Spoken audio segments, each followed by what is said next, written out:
إن الحمد لله نحمده ونستعينه ونستغفره ونعوذ بالله من شرور أنفسنا ومن سيئات أعمالنا من يهده الله فلا مضل له ومن يضلل فلا هادي له أشهد أن لا إله إلا الله وحده لا شريك له وأشهد أن محمدا عبده ورسوله لا نبي بعده اللهم فقهنا في الدين وعلمنا التأويل اللهم علمنا ما ينفعنا في الدين والدنيا والآخرة اللهم ارزقنا الإخلاص في الأقوال والأعمال آمين يا رب العالمين أما بعد السلام عليكم ورحمة الله وبركاته.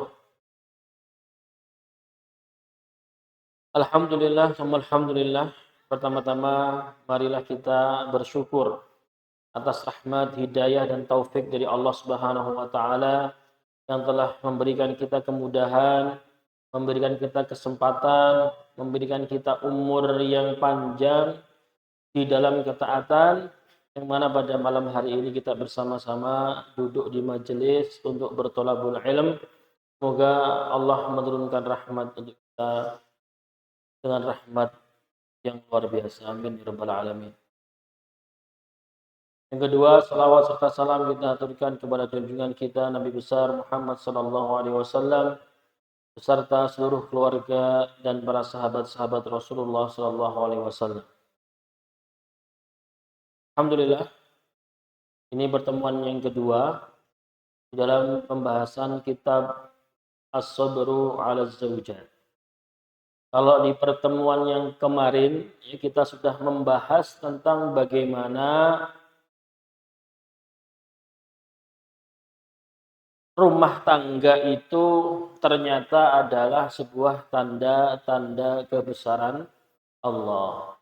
Pasangan yang telah Allah pilihkan untuk kita itu juga tanda-tanda kebesaran Allah. Bagi siapa? Bagi kaum yang mau berpikir. Ketika rumah tangga itu dihuni oleh orang-orang yang mau berpikir, maka insya Allah rumah tangga akan menjadi jalan menuju surga. Tapi sebaliknya jika rumah tangga itu dijalani oleh orang-orang yang tidak mau berpikir, maka rumah tangga akan menjadi beban. Karena rumah tangga itu juga termasuk ujian dari Allah. Yang mana ujian itu harus kita jalani dengan penuh kesabaran. Karena kita ingin nanti kita ketika di akhirat, kitalah yang disambut oleh malaikat dengan sapaan salamun alaikum bima sabartum. Selamat kalian masuk ke dalam surga, selamat kalian telah mampu bersabar dengan segala ujian yang Allah berikan di dunia. Kita juga telah membahas ya, bagaimana yang namanya pasangan itu juga ujian bagi pasangan yang lain. Seorang istri juga itu merupakan ujian bagi suaminya. Maka tidak dikatakan suami yang sabar sebelum Allah uji. Dan di situ juga kemarin kita belajar bahwasanya ternyata Allah itu memberikan kepada wanita itu sifat-sifat yang khusus, ya kan? Yang mana kita sebagai seorang suami harus betul-betul memahami sifat-sifat yang sifatnya itu given, ya, pemberian dari Allah. Sehingga apa? Kalau kita mengetahui sifat-sifat bawaan yang ada pada wanita, kita sebagai laki-laki bisa bijak dalam memperlakukan wanita. Biar kita bijak dalam memperlakukan wanita. Sifat yang pertama apa kemarin, Pak? Bahwasanya itu wanita apa? Naqisatul aqli waddin. Ya. Akalnya itu kurang. Kadang-kadang kalau tiba-tiba suka ngambekan, ya, itu sangat bisa diwajari, sangat bisa kita bersabar ketika kita tahu, oh ini itu memang sifat apa? Bawaan. Maka kita bisa sabar, tidak terus kita menunjukkan sikap yang berlebihan yang akan membuat semuanya berantakan. Naqisatul akal, naqisatud din. Terus juga sifat yang lainnya bayuna sya'u fil khilyah. Bahwasanya perempuan itu suka yang namanya perhiasan. Dia tumbuh dengan kecintaan kepada perhiasan. Maka kalau istri kita, misalkan kok baik setelah kita kasih hadiah, kok pas tanggal-tanggal muda ini baik, nggak seperti tanggal-tanggal tua, kita nggak usah merasa tersinggung. Itu sudah, ya memang itu given dari Allah itu seperti itu. Sesolehah-solehahnya wanita, itu bisa membedakan antara Honda Beat sama Honda Jazz. Betul, Bu? Oke? Betul. Sesolehah-solehahnya wanita, kalau maharnya seperangkat alat sholat, dengan maharnya 100 gram emas, pasti dia bisa tersenyum lebih lebar. Kita given. Maka kalau laki-laki mau istrinya baik, terus ya ngomongnya halus, terus ya kasih hadiah setiap hari. Gitu kan? Kasih hadiah setiap hari, kasih kejutan setiap hari, kan seperti itu. Terus apa lagi kemarin? Wahunna khuliqat min dila. Mereka itu tercipta dari tulang rusuk yang paling atas, yang paling bengkok. Kata Rasul, kalau kamu mencoba meluruskannya patah, kalau membiarkannya semakin bengkok. Itu kita. Susah. Kadang-kadang susah dimengerti itu ya wanita seperti itu. Ya. Saya ceritakan ini, Bu. Saya pernah mengalami ini dan pasti bapak-bapak pernah mengalami ini. Ya. Atau ibu-ibu pernah melakukan ini juga, gitu kan. Sesuatu hal yang membingungkan suaminya. Suatu ketika, Bu, saya dengan santri-santri yang masih di sini kemarin, kita pengen pergi ke Malang, ya kan. Di situ istri saya bilang, "Mas, saya ikut dong sama anak-anak." Sebentar ya, kalau Ustadz Nizar ikut, jadi ada tempatnya banyak yang kosong, jadi kamu bisa ikut. Kalau nggak ikut, ya kamu nggak usah ikut. Akhirnya, H-1, Ustadz Nizar telepon, anak bisa ikut, gitu kan. Clear ini kan permasalahannya. Ayo, J, bisa ikut, ayo ikut. Istri beliau juga mau ikut katanya. Nggak usah, nggak jadilah. Nggak jadi ikut. Beneran. Dia nggak jadi ikut. Sudah, besok paginya subuh mau berangkat, Bu. Kan dia istri saya janji untuk bikinkan sarapan buat anak-anak itu. Ketika saya udah siap-siap, udah bawa kunci, sambil goreng itu, Bu, nangis. Kamu kenapa? Kamu nggak boleh ikut. Nah, kemarin sudah jelas kan? Sudah jelas sekali. Ya kan kemarin kan kalau Ustadz Nizar ikut, ayo ikut. Kalau enggak, ya enggak ikut. Kan kemarin Nizar sudah ngetelepon bilang bisa ikut. Iya, tapi dari awal kenapa enggak kamu bilang iya? Kenapa kamu bilang enggak dari awal ketika aku minta ke ikut? Ya sudah, akhirnya lama kan, saya terlambat kan itu. Itu lama, mengeringkan air matanya itu lama sekali. Gitu loh. Ya.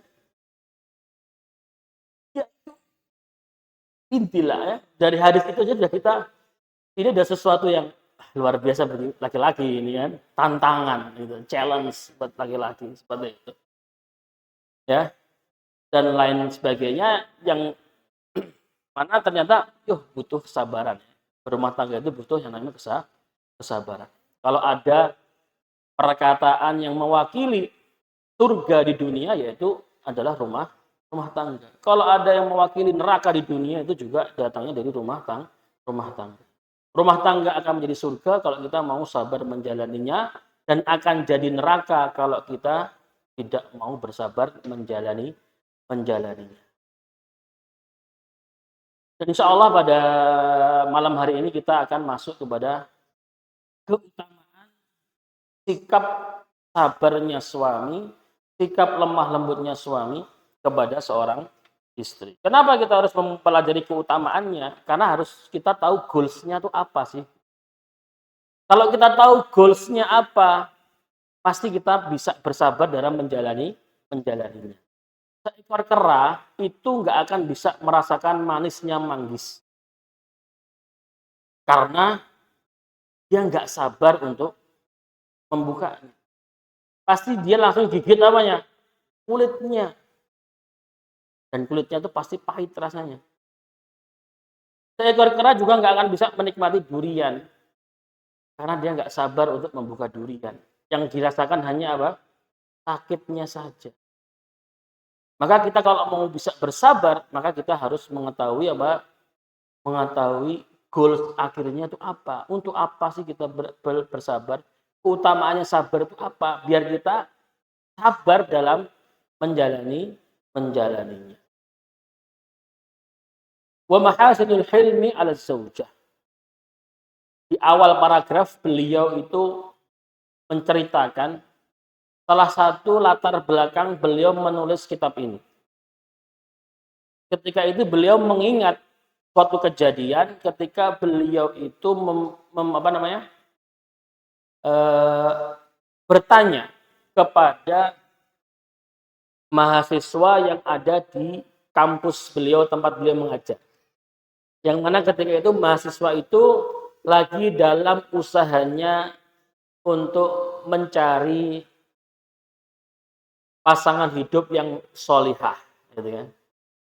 Lalu beliau tanya ke mahasiswa ini, "Madza tasna'u law anna zaujataka sabbatka yauman?" Apa yang akan kamu lakukan kalau suatu hari nanti istri kamu itu apa? Mengolok-ngolok kamu, mencaci kamu.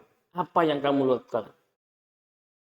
Kata beliau, dan laki-laki ini yang sedang mencari istri itu menjawab satu kalimat yang mewakili banyak kalimat. Apa yang dikatakan mahasiswa ini? Kecuali harga diri saya, Syekh. Saya nggak mau harga diri saya diinjak. Langsung beliau mengatakan, fa in kana hadza ra'yu man hadhihi sifatuhu fala yustaghrab irtifa'u nisbatut talaq fi buldani fi biladina wa fi ghairiha. Kalau pemikiran setiap laki-laki seperti dia, maka nggak salah kalau kasus perceraian di negara kita itu meningkat. Karena laki-laki pikirannya apa? Selalu merasa dirinya paling berkuasa, selalu merasa dirinya paling berhak dihormati, selalu merasa dirinya itu raja di rumah. Sehingga selain dia itu ada di bawah. Ya. Kalau semua laki-laki berprinsip seperti ini di mindset otaknya, maka yang terjadi adalah keluarga yang berantakan. Maka beliau mengatakan seperti itu. Di sini juga diberi keterangan, beliau ini kan di Maroko ya. Di tahun 2011 itu kasus perceraian di Maroko itu mencapai 50.000 kasus. Nggak tahu kok di Indonesia tuh pernah ada yang ini enggak? Banyak juga. Ya. Maka salah satu sebabnya adalah apa? Ketika laki-laki, seorang suami tidak paham, tidak bisa memahami seorang istri, akhirnya ya, ketika istrinya marah, ketika istrinya rewel, ketika istrinya ngambek, dia overreaction. Dia melakukan reaksi yang berlebihan. Karena perasaan saya ini yang bekerja, saya ini kepala rumah tangga, saya harus dihargai, saya harus dilayani, saya harus dihormati. Dia merasa apa? Merasa segalanya harus tunduk kepada dia. Akhirnya dia melakukan hal-hal yang overreaksi yang berlebihan. Mencela, mengolok-ngolok, ya, terus mencederai KDRT, dan lain sebagainya. Lidzalika fa inna hajatal ummah ilal akhlaq mahmudiyah wal makarim al mustafawiyah. Maka kebutuhan umat ini adalah butuh sekali terhadap apa? Akhlak-akhlak yang terpuji. Ya. Seperti sabar, lemah lembut, memaafkan, toleransi, kasih sayang, semua itu harus kita miliki. Khususnya secara umum untuk umat ini. Ya. Secara khusus kita amulina ma azwajina wa abnaina. Secara khusus sangat kita butuhkan sifat-sifat itu saat kita memperlakukan istri kita dan anak-anak kita. Itu butuh sekali, Pak. Syekh Said Kamal itu pernah mengatakan, di YouTube-nya saya pernah mendengar, sangat mudah berbuat baik kepada orang lain. Lelaki manapun sangat mudah berlaku baik kepada siapapun. Tetapi pemimpin kepala rumah tangga yang sejati, dia yang bisa berbuat kepada keluarganya dan berbuat baik kepada orang lain. Kata Rasulullah SAW, khairukum wa ana khairukum li ahli. Sebaik-baik kalianlah yang bisa berbuat baik kepada keluarga dan aku adalah orang yang paling baik terhadap keluarga.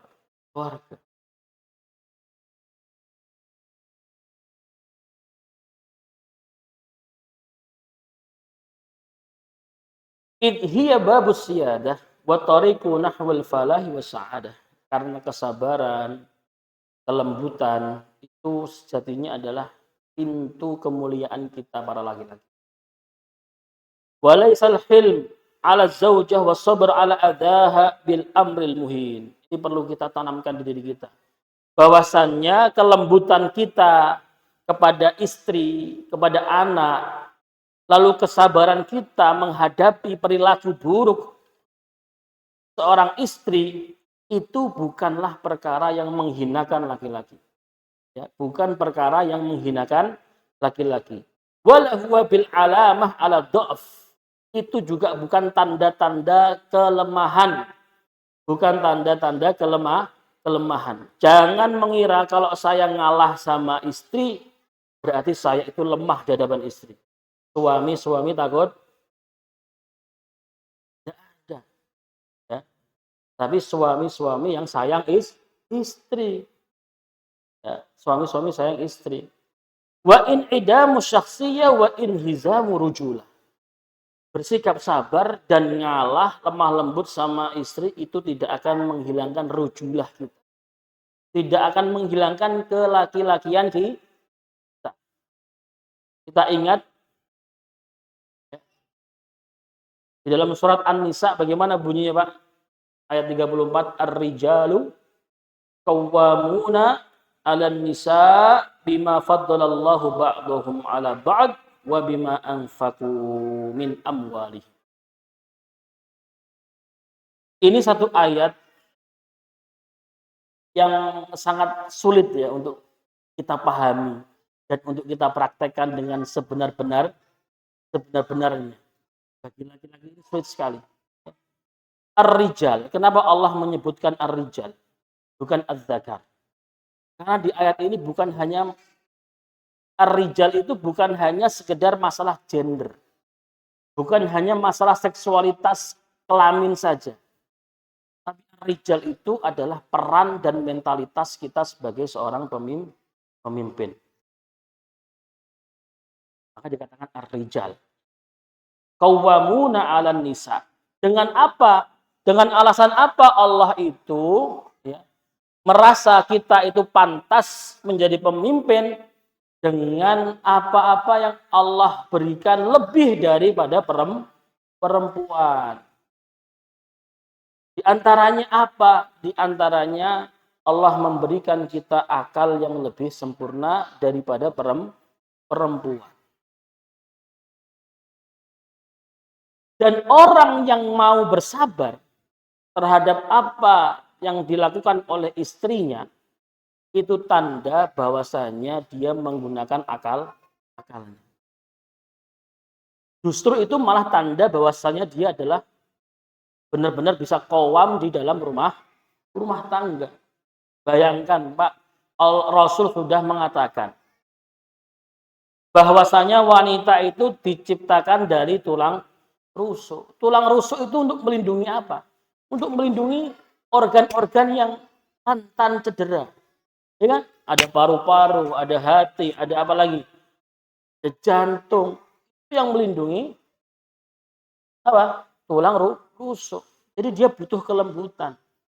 Kalau laki-laki tulang punggung yang menanggung, tanggung jawab semuanya di sini kuat dia. Maka bayangkan ketika ada istri ngomel, ketika ada istri marah, lalu suami membalasnya dengan perkataan yang lebih menyakitkan. Hancur itu tulangnya. Ya, gak kuat. Gak kuat. Kita masih diberi kekuatan dengan apa? Kita masih bisa berpikir logis. Bisa menahan. Tapi kalau sudah sampai keluar perkataan, sakitnya luar biasa. Sakitnya luar biasa. Kita harus berhati-hati memang dengan sesuatu yang halus-halus itu. Makhluk-makhluk yang halus-halus itu harus hati-hati, ya. Salah sedikit saja urusannya bisa panjang, gitu ya. Bisa panjang.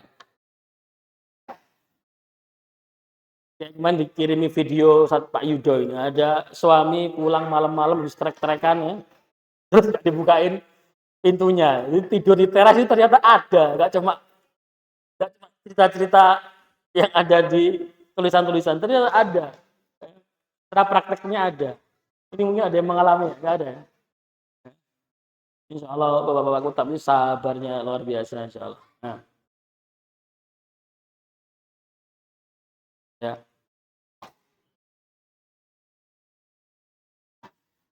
Qala Ali bin Hasan rahimahullah, berkata Ali bin Hasan rahimahullah taala, karena yuqalu, beliau berkata, kemuliaan itu ya, adalah kesabaran, dan ketika seorang laki-laki mau mengalah kepada istrinya. Ngalah Pak, kita itu harus ngalah. Bukan kalah, tapi kita ngalah karena kita itu merawat. Kemarin ketika habis kajian ya, kita mentadaburi Pak Bayu kan tanya, kenapa kok diibaratkan itu sebagai ladang? Perempuan dulu, kenapa ladang? Kok seakan-akan seperti objek? Dari situ saya mendapat tadabbur. Kenapa ladang? Karena tanah itu sesuatu yang harus dirawat. Nggak bisa dibiarkan. Dan kalau kita biarkan akan tumbuh ilalang yang banyak. Kalau kita menanam benih pun nggak langsung tumbuh, harus disirami, ya, harus dirawat, dicangkul, disuburkan dan sebagainya. Maka perempuan pun juga seperti itu, harus dirawat di klinik kecantikan, dirawat dompetnya, dirawat uang belanjanya, dirawat perhiasannya, apalagi ya, seperti itu. Ya. Maka sifat sabar dan mengalah itu adalah sifat yang mulia, yang menandakan bahwasanya kepala rumah tangga itu qawwam, rumah tangga itu adalah pemimpin sejati, ya ketika dia bersabar dan bersikap lemah lembut kepada istrinya. Dalam alat Al-Quran, di dalam surat Al-A'raf ayat 199, Allah berfirman, khudil afwa wa'mur bil ma'ruf wa'a'rid 'anil jahili. Khudil afwa, kita harus menjadi orang yang selalu memaafkan. Wa'mur bil ma'ruf, kita senantiasa mengajak kepada kebaikan, menasihati istri, mengajak istri kepada kebaikan. Wa'a'rid 'anil jahilin, dan tinggalkanlah, biarkanlah orang-orang bodoh. Artinya kalau istri kita lagi kurang baik akhlaknya, sudah biarkan dulu. Ya, biarkan, jangan baperan. Ya, jangan baperan.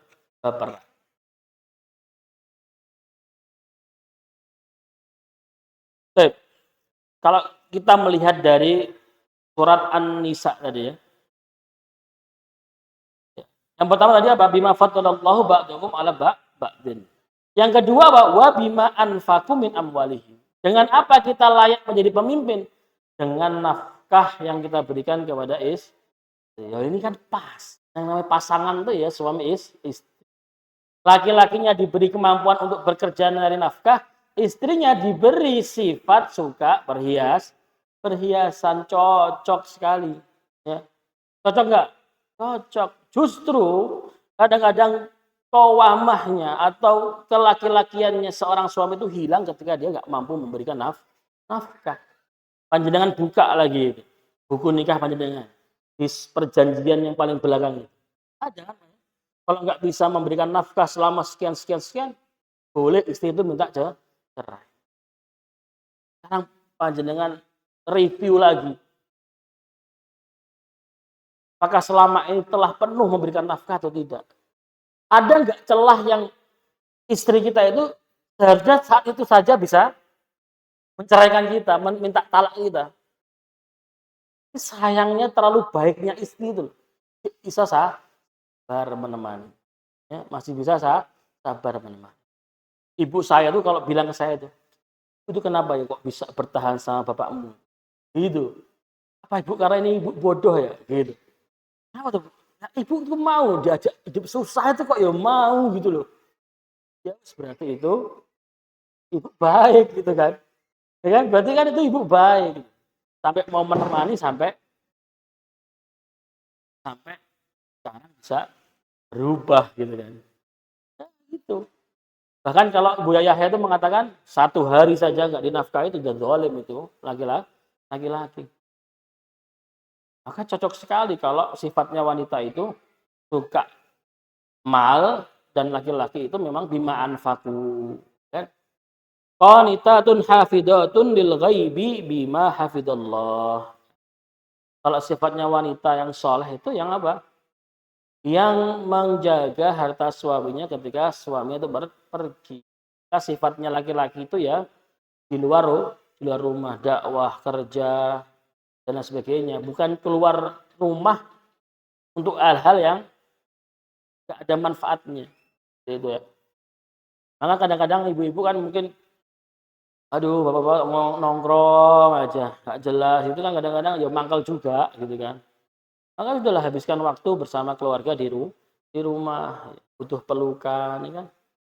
Butuh belayan. Kadang-kadang kita nggak sadar itu. Di sini banyak ceritanya.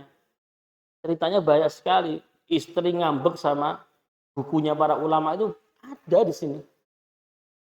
Mungkin panjenengan ada yang istrinya ngambek gara-gara HP-nya panjenengan.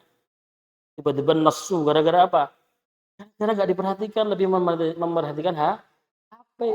Padahal HP itu dipencet itu ya, dipencet-pencet itu ya tos sih ya. Gitu. Kadang-kadang ada yang ngambek gitu-gitu. Maka kita harus benar-benar bisa mentreatment perempuan. Baik. Dalam sebuah kisah, ini ada 2 kisah. Ya. Qala al-alam al-hambali al-Muhammad bin Yahya at-Tadafi di kitabin Qala'idul Jawahir. Inda tarjamatihi lihadal arif asy-syahir. Jadi kisahnya Sayyid Ahmad Ar-Rifai qaddasallahu sarrahu. Syekh Ahmad Ar-Rifai ini ya, punya banyak murid. Ya, punya banyak murid. Dan ketika itu salah satu muridnya itu memimpikan beliau itu berada di surga di deretan para siddiqin. Di deretan para siddiqin. Derajatnya tinggi sekali di surga. Di dalam selang waktu beberapa hari setelah mimpi itu, beliau melihat sendiri bagaimana beliau ini ketika di rumah dibentak istrinya, bahkan dipukul sama istrinya. Lalu akhirnya beliau nggak terima, si murid ini nggak terima lihat gurunya digitukan oleh istrinya, ya kan? Akhirnya beliau ini berinisiatif mengumpulkan seluruh teman-temannya, gimana? Kita rela nggak? Syekh kita, guru kita seperti itu kan sama istrinya. Ayo kita suruh guru kita mentalak istrinya. Sampai seperti itu. Akhirnya ada satu orang yang menyeletuk, guru kita itu fakir. Dan perempuan itu tahu nggak maharnya berapa? 500 dinar. Maharnya 500 dinar. Kalau mau menceraikan ya bayar dulu maharnya. Gimana terusan? Ya udah kita kumpulkan 500 dinar. Akhirnya terkumpul 500 dinar, datang ke Syekh. Syekh, ini 500 dinar. Untuk apa? untuk mahar menceraikan dia. Kenapa? Kami nggak terima engkau dipukuli oleh istrimu. Maka syekhnya berkata, fatabassam. Dia senyum, saya senyum. Beliau mengatakan, kalau bukan karena kesabaran saya atas lisan istriku, atas perbuatan istriku, kamu gak akan pernah memimpikan saya berada di derajatnya para siddiqin.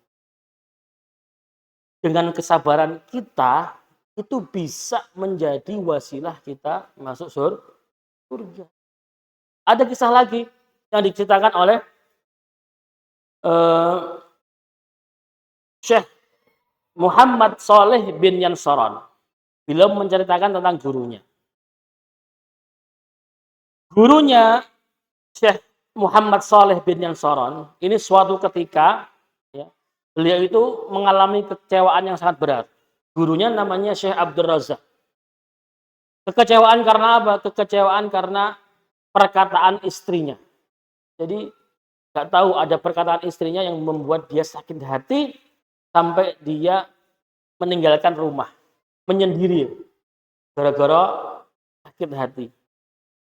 Wan faroda fi zawiyah Dhinnun al-Misr. Lalu dia beliau menyendiri di salah satu kota daerah di Mesir. Lalu murid-muridnya apa?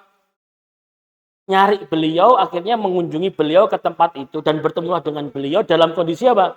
Dalam kondisi apa namanya, kepalanya itu penuh dengan bersimbah darah dan penuh luka.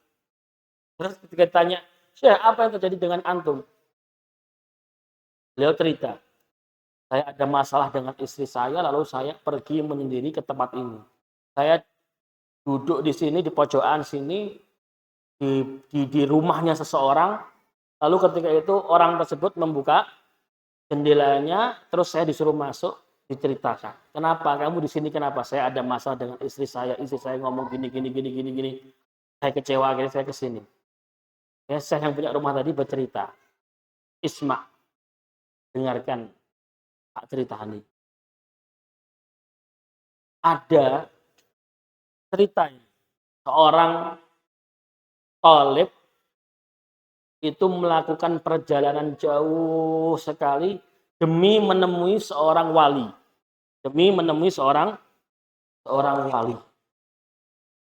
Sesampainya dia di rumahnya si wali, ya, si talib ini ya, nggak berani mengetuk pintunya si wali. Dibiarkan sampai apa? Sampai wali tersebut keluar dari rumahnya. Akhirnya dia menunggu di atas balkon. Dan di malam hari tersebut, ketika talib ini menunggu Syekh membukakan pintunya, dia mendengar percakapannya wali tersebut dengan istrinya. Saat itu istrinya ngasihkan makanan ke Syekh tersebut dengan mengatakan gini, makan.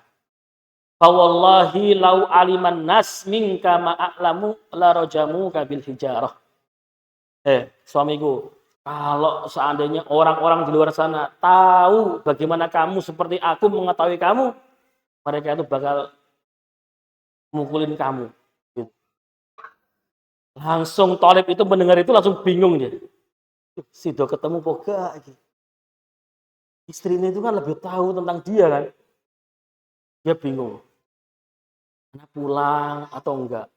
Kalau pulang, eman-eman udah jauh.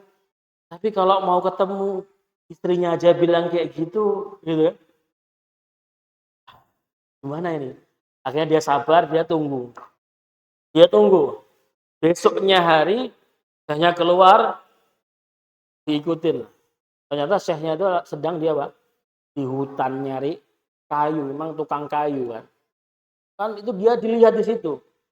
Ternyata syekh tersebut ketika di hutan itu ngangkati kayu itu yang bantu singa atau macan. Jadi di situ tuh dia melihat singa itu jinak kepada syekh tersebut.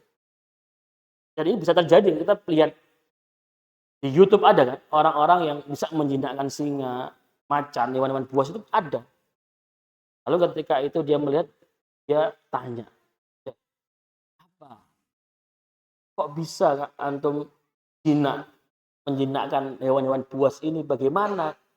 Bagaimana caranya?" Saya menjawab dengan enteng, "Itu mungkin sebab sabar saya dari lisan istri saya. Banyak kemuliaan, ya, ya, yang mana itu asalnya dari kesabaran kita atas perangai buruk istri." Ya. Karena Imam Al-Ghazali rahimahullah dalam Ihya Ulumuddin juga berkata, "As-sabru ala lisanin nisa mimma yumtahanu bihil awliya." Bersabar dari kata-kata menyakitkan yang keluar dari mulut istri adalah salah satu cobaan para wali. Ali Zainal Abidin radhiyallahu anhu berkata, Allah itu menyembunyikan 3 perkara dari 3 perkara. Yang pertama, menyembunyikan ridhonya dari amalan-amalan ketaatan hambanya. Lalu Allah menyembunyikan murkanya dari perbuatan maksiat hamba-hambanya.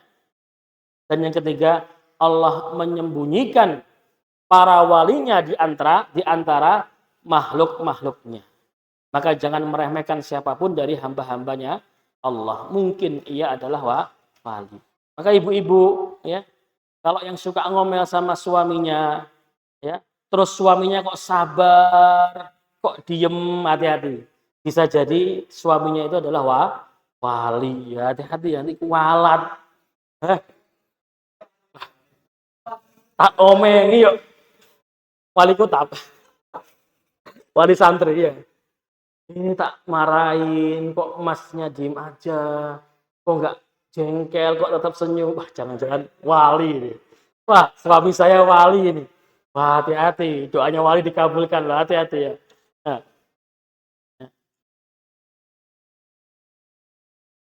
itu dan di antara apa? Di antara faidah dari kesabaran itu, Bapak-bapak sekalian, yaitu ta'dibun nafs. Kita mau bersabar itu berarti kita melatih hawa nafsu kita, melatih batin kita, dan sekaligus apa? Mendidik istri kita secara tidak langsung. Tsumma idza ulama wal awliya fi sabrihim ala azwajihim iddata maqasid samiyah minha tazkiyatun nafs bi ta'dibiyya ala sabr hatta tatahadzabu akhlaqaha. Para ulama, para wali dalam kesabarannya itu ada tujuannya. Tujuannya apa? Tazkiyatun nafs, untuk mensucikan hati dia sendiri, ya, sampai apa? Sampai istrinya itu menjadi istri yang lurus lagi. Jadi kesabaran kita itu akan berimbas kepada perilaku istri. Semakin istri kita buruk, kita memperlakukan mereka lebih buruk, ya, mari-mari. Ya, tidak akan pernah selesai. Tidak akan pernah selesai. Akan gitu, terus ribut, terus masalah yang kecil akan jadi besar. Ya. Masalah yang besar malah tambah besar. Na'udzubillah. Qala Hujjatul Islam Al-Ghazali rahimahullahu taala, dikatakan oleh Imam Al-Ghazali, wa fis sabri ala dzalika riyadatun nafs. Bersabar menghadapi istri itu akan mampu melatih kita mengendalikan nafsu, wa kasril ghadabi, meredam amarah, wa tahsinul khuluqi, mendidik moral kita. Fa innal munfaridu bi nafsihi awil musyariku liman hasuna khuluqihi la tatarashahu minhu khaba'ithan nafsil batinah wa la tankashifu biwa bawatinu uyubihi. Baik. Bila mengatakan ini, sabarnya kita terhadap istri itu melatih kita, meredam amarah kita, memperbaiki akhlak kita. Karena apa? Karena orang yang selalu menyendiri atau orang yang selalu berkumpul dengan orang-orang yang baik, orang-orang yang soleh, dia kadang-kadang nggak bisa membaca keburukan dirinya sendiri. Ya. Tidak bisa melihat aib batinnya sendiri. Maka beliau lanjutkan, fahakkun ala saliki tariqil akhirah ayyujarraba nafsahu bitta'arudi li amsali hadhil muharrakat. Maka wahai orang-orang ya, yang menempuh jalan akhirat, latih diri kamu dengan bersinggungan dengan hal-hal yang semacam itu. Jadi kesabaran itu memang harus dilatih. Gimana kita mau mengatakan diri kita sabar kalau belum ada ujiannya? Maka sesekali kita merasakan ujian kesabaran itu nggak apa-apa. Ya, itu untuk kebaikan kita. Bahkan di sini diceritakan juga banyak di antara para ulama itu kalau mendengar cerita ada perempuan yang akhlaknya nggak baik dinikahi. Buat apa? Buat riyadhatun nafs. Tak gaya latihan. Ya, tak challenge gitu kan. Gitu. Kalau beli hewan tunggangan yang enggak jinak, yang enggak lulut, dibeli. Dibeli untuk apa? Untuk melatih dirinya. Saya akan coba diri saya bersabar tanpa memukul hewan tersebut. Gitu, dilatih, melatih. Terus sekarang kita mau latihan, ya kan? Mau latihan. Jangan sampai nggak mau latih. Yang justru itu adalah ladang untuk kita melatih diri. Ya. Masih ada waktu Pak ini? Kita tambah 5 menit lagi ya. Wa min adabihim. Nah, adab atau etika seorang suami ketika mengetahui istrinya itu mempunyai perangai yang buruk. Bagaimana adabnya Bapak? Adab kita sebagai seorang suami ketika melihat istri kita kok, ya Allah, Alhamdulillah, astagfirullahaladzim, gitu kan? Itu jangan sepenuhnya menyalahkan istri. Ya. Jadikan akhlak buruk istri sebagai muhasabah diri. Karena di sini disebutkan bahwasanya istri adalah cerminan laki-laki, cerminannya suami. Kalau istrimu mau baik, perbaiki hubungan kita dengan Allah Subhanahu wa Ta'ala. Ini enggak untuk semua lelaki ya. Kalau nabi ya beda lagi. Ya kan? Para wali, para ulama ya beda lagi. Ini khusus kita. Internal ya kan. Ya, laki-laki yang semacam kita ini loh Pak. Kalau istrinya kok agak kurang baik, itu salahkan diri kita sendiri.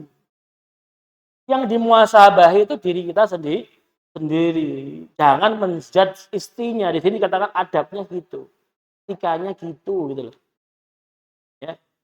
Dengan cara apa? Ya berarti dengan cara kita lebih mendekatkan diri kita kepada Allah.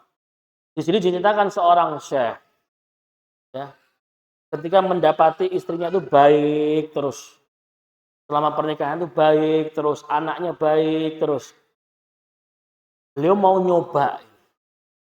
Dicoba dengan apa? Suatu ketika beliau mengikuti syahwatnya. Syahwatnya diikuti. Tahu-tahu dia pulang ke rumah, melihat perubahan istrinya. Ya. Pulang ke rumah istrinya marah, pulang ke rumah istrinya nggak sopan. Itu beliau membuktikan, oh kalau saya nggak baik, istri pun juga nggak baik. Tapi kalau saya menjadi orang pribadi yang baik, istri dan anak pasti akan ikut menjadi baik. Karena saya adalah cerminan bagi mereka. Maka ketika sudah seperti itu, nggak ada lagi sifat sombong, gagah-gagahan, nggak ada. Ar-rijalu qawwamuna 'alan nisa itu bukan karena kita badan kita six pack, bukan karena kita rambutnya gondrong, mengerikan, sangar, enggak. Itu tentang peran dan mentalitas sebagai seorang laki-laki. Itu ya Pak ya. Jadi banyak sekali faedah-faedahnya kalau kita mau bersabar. Pertama, pahala yang luar biasa. Allah akan gantikan kesabaran kita di dunia dengan surga, amin. Ya. Terus akan melatih diri kita, semakin membersihkan jiwa kita. Terus yang keempat, akan juga berimbas kepada istri kita, lama-kelamaan akan menjadi pribadi yang lebih baik. Seperti itu. Ya. Kita tuh perlu, ya kita tuh pemimpin di rumah tangga itu kita tuh pemimpin. Kalau istri marah, Pak, ngomel, saya yakin setrikaan pasti selesai, urusan dapur pasti selesai, nyapu pasti selesai, ya, ngepel pasti selesai. Banyak kemaslahatannya itu.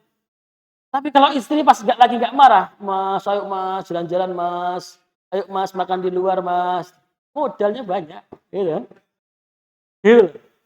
Tapi coba kalau yang marah itu suami, berantakan, nggak mau berangkat kerja, nggak mau ini, nggak mau ngantarkan anaknya sekolah, mutung, ngopi berjam-jam, berantakan kalau yang marah itu laki-laki. Tapi kalau yang marah perempuan tuh, wah, nggak apa-apa ya, saya ridho. Oh, istri saya SMS tuh, saya pulangnya lama ya, langsung ngirim emoticon marah merah gitu. Cepet-cepetan. Tapi udah dipel, yang tadinya berantakan, udah masuk, makanan udah cepak di meja makan. Terus gak apa-apa, nesu gak apa-apa aku ridho, gitu kan. Tapi kalau lagi-lagi ya hancur rumah itu. Kalau kita yang marah itu berantakan, imbasnya itu buruk. Kalau perempuan yang marah itu sebentar saja, lahdoh kata Umar bin Khattab. Karena perempuan itu memang butuh ruang itu. Biarkan, berikan ruangnya. Jangan dibatasi. Jangan dibatasi. Kalau panjangan batasi, nanti marahnya ke suami tetangga, bingung antum. Hah? Bingung. Dimarahin. Balik marah ke tetangga, suami tetangga. Kita lebih marah, ya kan? Mana kita ini kan ya. Maka jadilah suami-suami yang sabar. Seperti itu. Ya, insya Allah kita lanjutkan di pertemuan yang akan datang. Ya. Di kisah-kisah para ulama, para wali, dan para nabi dalam menghadapi istri-istrinya. Bukan kita saja, tetapi nabi juga. Ya. Bukan kita saja, para ulama juga merasakan hal yang sama. Bukan kita saja, tetapi para wali juga merasakan hal yang sama. Apa Anda pikir perempuan-perempuan tadi yang bilang, kamu seandainya jamaah-jamaahmu tahu mas, kamu kayak apa di rumah, nggak ada yang mau ikut kajian kamu, jangan gitu kan? Jangan kira perempuan yang bilang gitu itu bukan perempuan yang buruk gitu loh. Itu kan memang ya kayak gitu, memang kan sifatnya kadang-kadang kayak gitu, kadang-kadang kayak gitu, ya random aja ya, kita harus siap aja kapan-kapan gitu. Isi saya gitu, Anam baca ini kan, mas tak ikut kajian ya, nanti tak angkat tangan aku, gitu. Makanya nggak saya bawa ini, takut saya.